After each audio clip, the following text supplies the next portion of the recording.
task-based asynchronous pattern to implement asynchronous programming in the keyword.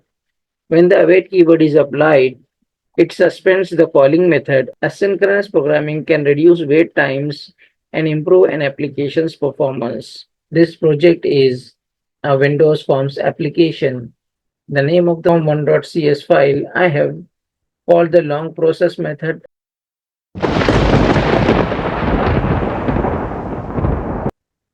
Hello friends, welcome to Developers Tube channel. My name is Ismail Saudagar and today in this video we'll discuss about asynchronous programming in C Sharp. So let's go to our topic.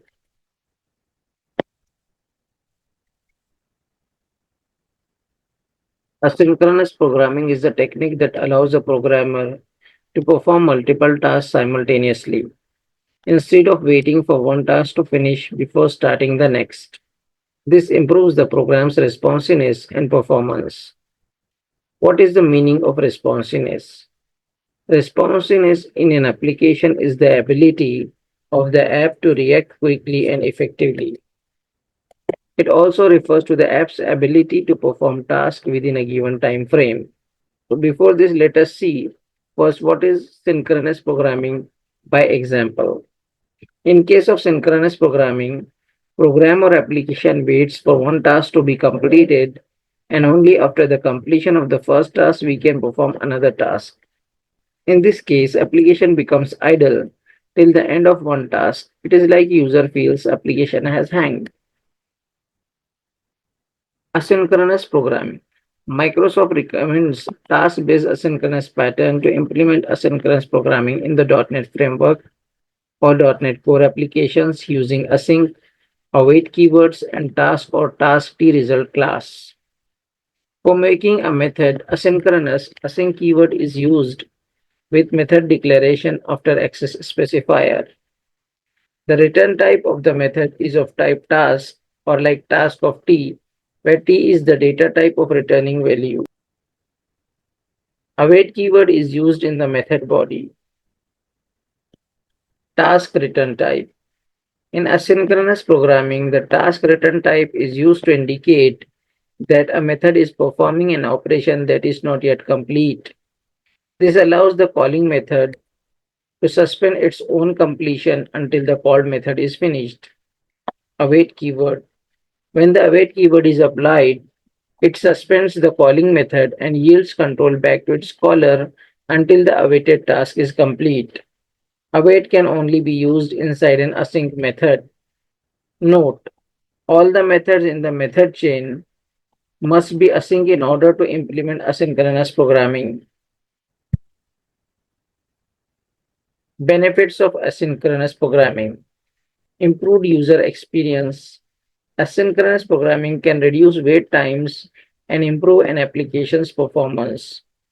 It also makes the application that is having better responsiveness. Asynchronous programming allows the application to continue responding to the user interface while long running tasks are in progress. Typical areas where asynchronous programming improves responsiveness. These are working with files, web access, working with images, and WCF programming. Now we'll see the example of asynchronous programming and how to make a method asynchronous in Visual Studio. You can see that I have opened the Visual Studio. Here in the Visual Studio, I have created a project. This project is a Windows Forms application. The name of the project is Asynchronous Programming. So in this project, now I am first explaining what is synchronous programming with example. So here I have added form 1 and this form 1 contains two buttons, start long process and start short process. So this is synchronous programming. When I will click start long process, so it is taking 9 seconds to complete. So till that 9 seconds completion time, when this start long process will end, then only we can click here. So this is the model of synchronous programming. Now I will show you what I have done here in the form1.cs. On the button click event of this form1.cs file, I have call the long process method, and on the second button I'm calling here short process method. So in the long process, when the long process method will start running, it will print on the screen, it will show the message long process started, and after 9 seconds it will wait for 9 seconds, and after 9 seconds it will show on the screen long process completed. So but before completion of this long process we cannot click on the button 2, that is which will call the short process. So this is synchronous programming, this is not asynchronous programming. So I will run this and we'll see what happens here.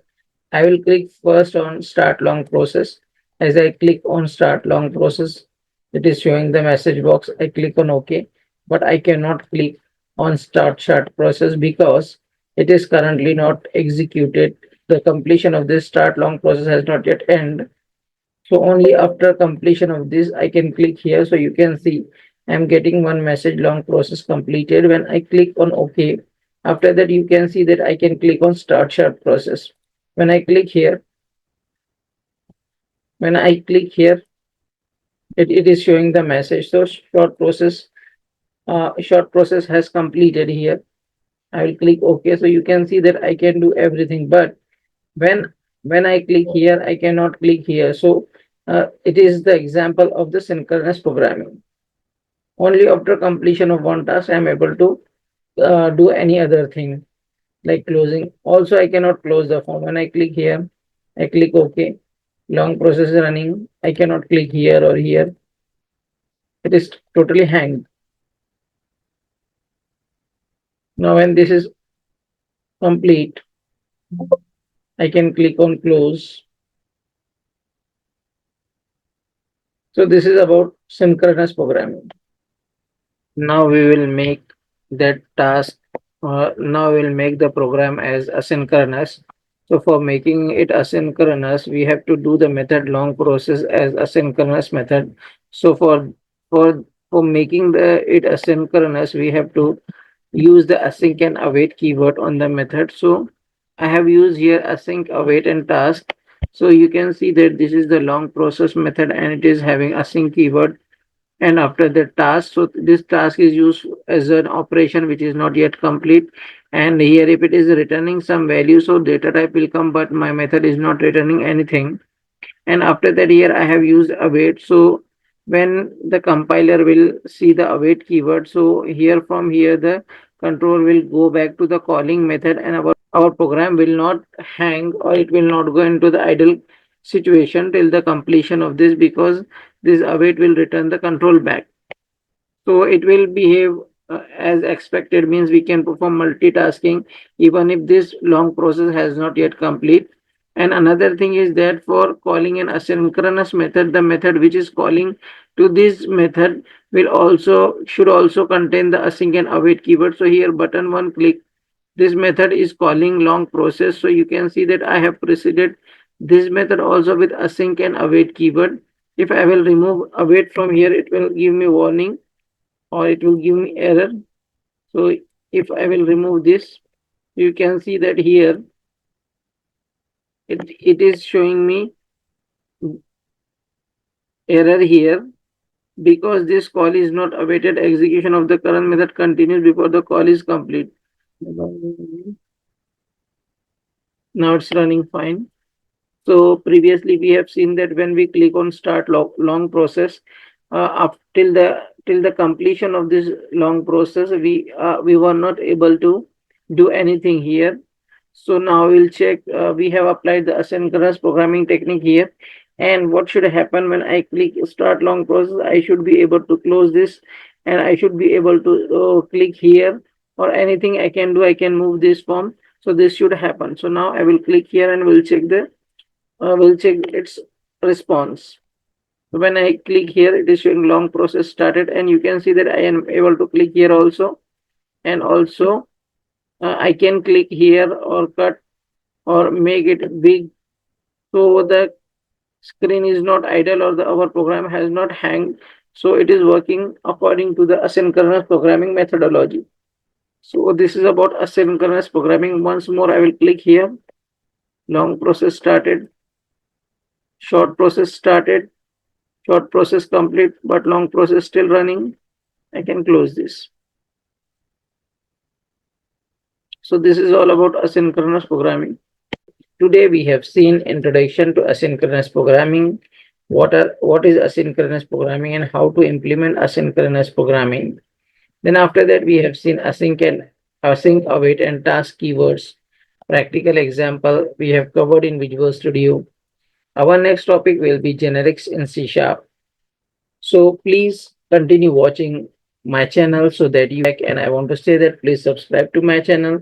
Only after subscribing you can get the notification of the latest videos. At last, I want to say that I have added the playlist link in the description of the video. Go to the playlist link and watch more related videos of C Sharp. Thank you. Bye.